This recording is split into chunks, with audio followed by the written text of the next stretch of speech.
इसकी शुरुआत सबसे पहले जेल जाकर होती है, वो भी पूरे 3 साल के लिए, जिसके अंदर उसे बहुत खूंखार कैदियों का सामना करना पड़ता है ताकि वो एक बड़े गैंगस्टर का भरोसा जीत सके। अब क्या रामा उस गैंग के खतरनाक और बेरहम हथियारों से लड़कर अपने मिशन को पूरा कर पाएगा? जानने के लिए देखते रहिए हमारी इस मूवी को, जिसका नाम है द रेड। इस मूवी की स्टार्टिंग में हम रामा को देखते हैं, जो कि 20 लोगों की एक टीम का हिस्सा था, जिनका काम था शहर में जुर्म को खत्म करना। लेकिन यहाँ सबसे अजीब बात यह थी कि उसका खुद का सगा भाई एंडी भी एक मुजरिम था। वो अपने भाई को सही रास्ते पर लाने की कोशिश कर रहा था, लेकिन उससे पहले ही कुछ गैंगस्टर उसका खून कर देते हैं। हम देखते हैं कि रामा अभी अभी एक मिशन से लौटा था, जिसमें उसे मिलाकर सिर्फ 3 लोग ही जिंदा बच पाए थे और बाकी के 17 लोगों की मौत हो चुकी थी। वो अपने साथ एक करप्ट ऑफिसर को भी पकड़ कर लाया था, लेकिन उसका सीनियर उसे गोली मार देता है, क्योंकि उसका मानना था अगर हम इन्हें कानूनी कार्रवाई से सजा देने चले तो हम इनसे कभी नहीं जीत पाएंगे। वो रामा से कहता है कि आज से तुम दुनिया के लिए मर चुके हो और अब उसका काम शहर के 2 बड़े क्रिमिनल सिंडिकेट की जासूसी करना है, ताकि वो पुलिस कमिश्नर के खिलाफ सबूत इकट्ठा कर सके। लेकिन जब उसे पता चलता है कि उसके भाई को उन लोगों ने मार दिया है, तो वो उसका बदला लेने के लिए इस मिशन पर जाने के लिए तैयार हो जाता है। रामा सबसे पहले एक पॉलिटिशियन के बेटे को मारकर जेल में जाता है, क्योंकि उसे यूको नाम के एक आदमी को अपना दोस्त बनाना था, जो एक बड़े गैंगस्टर का बेटा है। लेकिन रामा को नहीं पता था कि उसे वहां अगले 3 सालों तक एक कैदी की तरह रहना पड़ेगा। जेल के अंदर आए दिन वहां के कैदी उस पर हमला किया करते थे, लेकिन रामा के सामने चाहे एक आदमी हो या फिर वो सब, वो उन्हें बुरी तरह से मारा करता था। धीरे धीरे यूको उसे नोटिस करने लगा था और एक दिन वो उसे अपनी गैंग में शामिल होने का ऑफर देता है। रामा यही चाहता था, लेकिन वो उस समय जानबूझकर उसके ऑफर को ठुकरा देता है। एक दिन हम देखते हैं कि बाहर बहुत तेज बारिश हो रही थी और रामा नोटिस करता है कि वह कैदी आपस में धारदार हथियारों को बांट रहे थे, क्योंकि वो सभी यूको को मारना चाहते थे। रामा उन्हें रोकने की कोशिश करता है। हम देखते हैं कि वहां पर बहुत मारपीट और खून खराबा होता है और जेल के सभी कैदी इस मौके का फायदा उठाकर अपने अपने दुश्मनों को मारने लगते हैं। जब पुलिस वाले उन्हें रोकने के लिए जाते हैं तो वो उन्हें भी मारने लगते हैं। उनमें से कुछ तो जेल से भागने की कोशिश भी कर रहे थे और पुलिस उन्हें शूट कर देती है। यूको पर कई लोग एक साथ मिलकर हमला कर रहे थे, लेकिन इससे पहले वो उसे मार पाते, रामा उसकी जान बचा लेता है। पुलिस ने भी बिगड़ते हुए हालातों को संभाल लिया था। इसी तरह उसे जेल में 2 साल बीत जाते हैं और जब रामा जेल से बाहर आता है तो हम देखते हैं कि यूको उसे पिकअप करने आया था, क्योंकि वो उसका शुक्रगुजार था कि उसने उसकी जान बचाई। यूको की वजह से रामा के 2 साल और जेल में बड़े आराम से बीते। यूको उसे अपने डैड के पास लेकर जाता है, जो कि शहर का एक बहुत बड़ा माफिया था। बांगुन और गोटो यही 2 थे जो उस पूरे शहर के काले धंधों को मिलकर चलाते थे, लेकिन अब उनके बीच कोई तीसरा आ गया था जो बहुत तेजी से फेमस हो रहा था। जब बांगुन रामा से मिलता है तो उसे अपने सारे कपड़े उतरवाने के लिए कहता है, क्योंकि उसे किसी पर भरोसा नहीं था। एका नाम का एक आदमी उसकी तलाशी लेता है, पर उन्हें उसके पास कुछ भी नहीं मिलता।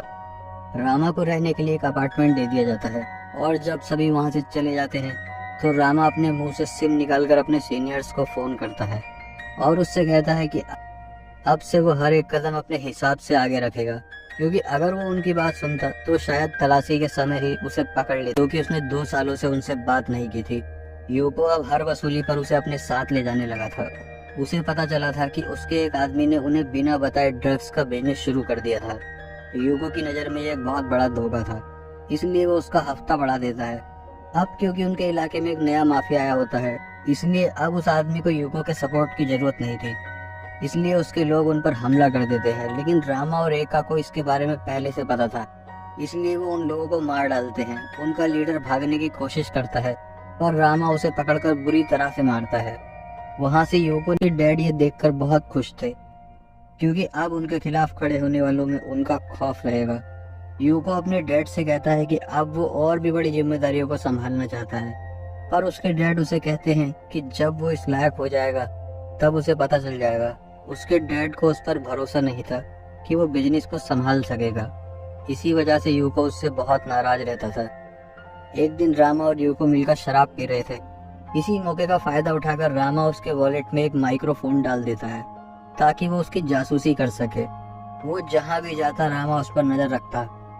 यूको उस माफिया से बात किया करता था जो उसके डैड और गोटो के बिजनेस में घुसने की कोशिश कर रहा था। इस आदमी का नाम बेजो है और वो अक्सर उसे ये कहकर भड़काता रहता था कि उसके सारे फैसले उसके डैड लेते हैं और वो एक बच्चे की तरह हमेशा उनकी उंगली पकड़कर चलता रहता है।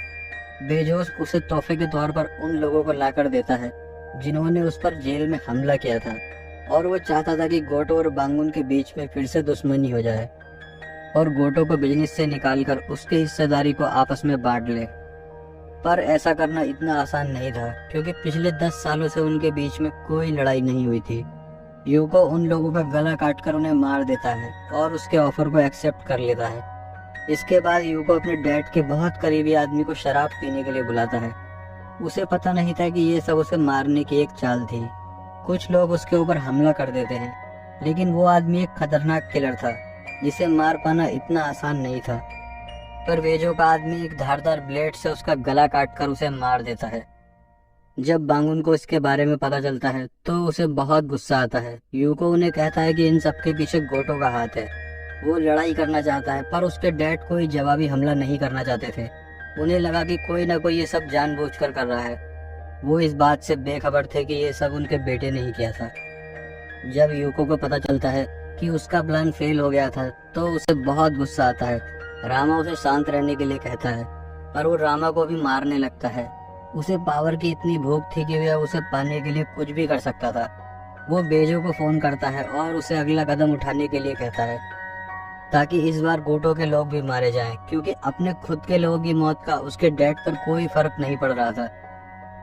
इसके बाद बेजो 2 किलर्स को हायर करता है और दोनों की खून करने का तरीका बहुत ही अजीब था। एक लड़की लोगों को हथौड़े से मारती थी तो दूसरा सामने वालों को बेसबॉल से पीट कर मारता था। वो दोनों बाहर निकलते हैं और गोटो के खास लोगों को मारने लगते हैं ताकि दूसरी पार्टी के लोग भी गुस्से में आकर कुछ गलत कदम उठाएं। दूसरी ओर हम रामा को देखते हैं जो उनके इस झगड़े के बीच में सबूतों को इकट्ठा करने में लगा हुआ था। लेकिन एक दिन जब वो कहीं जा रहा था तो उसके ऊपर कुछ लोग जानलेवा हमला करते हैं। रामा किसी तरह अपनी जान बचाकर वहां से भाग जाता है। उसे पता चलता है कि जो लोग उसके पीछे पड़े हुए थे वो सभी पुलिस वाले थे। उन लोगों के हमले से रामा बुरी तरह से घायल हो गया था। वो अपने सीनियर्स को फोन करता है जो उसे बताते हैं कि ये सब कमिश्नर के कहने पर किया गया था। उन्हें तुम्हारे बारे में कुछ पता नहीं चला। दूसरी ओर हम देखते हैं कि गोटो की इतने सारे लोगों के मारे जाने के बावजूद वो बांगुन से मीटिंग अरेंज करता है और वो आपस में फिर से समझौता कर लेते हैं क्योंकि वो दोनों नहीं चाहते थे कि उनकी आपस की लड़ाई की वजह से उनके लोग मारे जाएं। यूको उसे भड़काने की पूरी कोशिश करता है लेकिन उसके शब्दों की वहाँ कोई वैल्यू नहीं थी। बांगुन को पता चल गया था कि यूको ने ही ये सब किया है, इसलिए वो गोटो से सिर झुकाकर माफी मांग लेता है और उन दोनों के बीच में सब कुछ सेटल हो जाता है। और वापस आने के बाद वो यूको को बहुत मारता है क्योंकि उसने बहुत बड़ी बेवकूफ़ी की थी। पिछले 10 सालों में वो लोग कभी नहीं लड़े थे लेकिन उसकी इस हरकत की वजह से सब कुछ बर्बाद हो जाता और इस बार यूको उसकी नहीं सुनता और अपने फादर के ऊपर ही चिल्लाने लगता है क्योंकि उसे अब इज्जत चाहिए थी जो उसे पावर मिलने के बाद ही मिलती। कुछ देर बाद वहाँ बेजो भी आ जाता है और हम देखते हैं कि यूको पावर पाने की लालच में अपने ही फादर को शूट कर देता है। एका इससे पहले कुछ समझ पाता है, यूको उसे भी गोली मार देता है। वो उसे मारने ही वाला था लेकिन तभी वहाँ रामा आता है। रामा बेजो के लोगों को देखते ही उन्हें मारने लगता है और वो एका को भी वहाँ से भागने के लिए कहता है, पर बेजो के गुंडे उसे पकड़ लेते हैं तो वो उसे ठिकाने लगाने के लिए वहाँ से ले जाते हैं। लेकिन एका उनका पीछा करता है और उन लोगों की कार से टक्कर मारता है जिसमें रामा को उन्हें मारने का मौका मिल जाता है। उन दोनों के बीच में एक लंबी चेज होती है जिसमें सभी लोग रामा को मारने की कोशिश कर रहे थे, पर आखिर में वो दोनों सक्सेसफुली वहाँ से भाग जाते हैं। रामा को यहाँ पता चलता है कि एका भी एक अंडरकवर पुलिस ऑफिसर था, पर उसके सीनियर्स उसे गद्दार मानते थे क्योंकि वो बांगुन के लिए काम करने लगा था। वो रामा से कहता है कि उसने अपने डिपार्टमेंट को कभी धोखा नहीं दिया, ये उसकी मजबूरी थी कि वो इस जंगल में आने के बाद कभी निकल नहीं पाया। वो कहता है कि अगर तुम्हें भी यहाँ से निकलना है तो तुम्हें उन सभी को मारना पड़ेगा। इतना कहकर एका वहाँ से चला जाता है। दूसरी तरफ हम देखते हैं कि गोटो को पता चल गया था कि यूको ने ही अपने पिता को मार दिया है और वो बेजो के साथ मिलकर काम करेगा, जिसका मतलब ये था कि अब उनका एम्पायर खतरे में है। उसे पता चलता है कि जो कमिश्नर पहले उनकी तरफ था उसने भी अब बेजो से हाथ मिला लिया है गोटो उन्हें मारने के लिए अपने सभी काबिल लोगों को एक साथ भेज देता है। हम देखते हैं कि रामा उस बिल्डिंग में घुस गया था जहां पर वो सभी बैठकर मीटिंग कर रहे थे।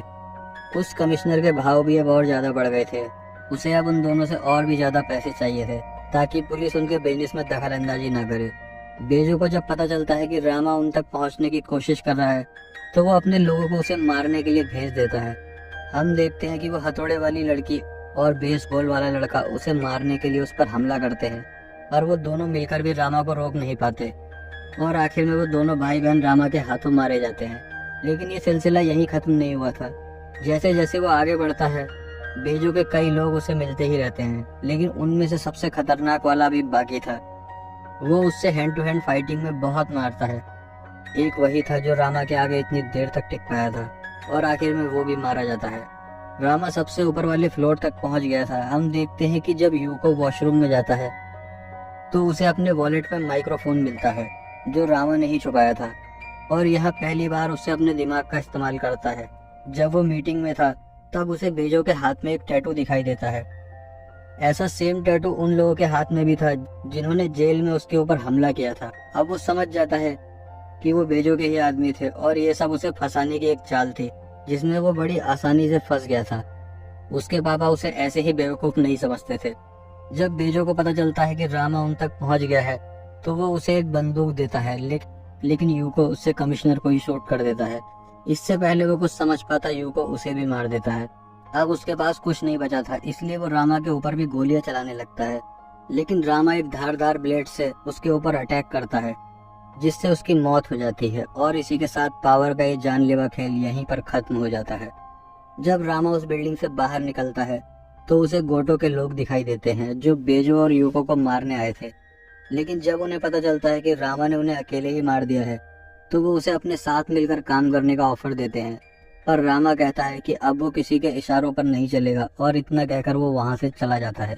इसी के साथ कहानी यहीं पर खत्म हो जाती है। उम्मीद करता हूँ कि आपको ये वीडियो पसंद आई होगी। अगर आपको वीडियो पसंद आई हो तो वीडियो को लाइक और चैनल को सब्सक्राइब करना ना भूलें। मिलते हैं अगली वीडियो में, तब तक के लिए thank you and good bye.